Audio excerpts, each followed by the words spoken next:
My God, guys.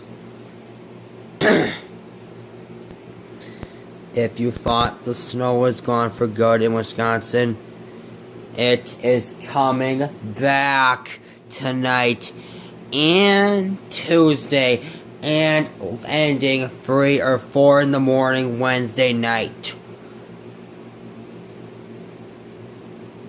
And here's the worst part. My grandma Nellie's supposed to get 5 to 8 inches of snow.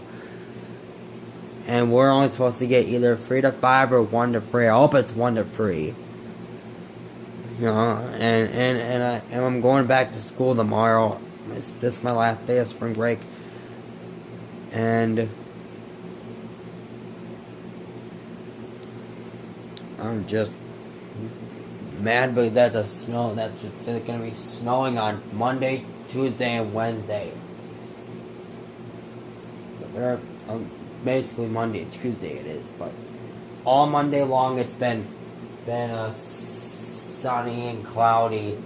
Sun's kind of coming back a little bit again, but like Monday night, okay, so it's Monday night, all day Tuesday, and ending overnight Tuesday.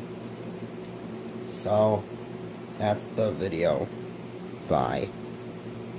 I can't believe we're getting snow April 2nd. Where the heck is the warm?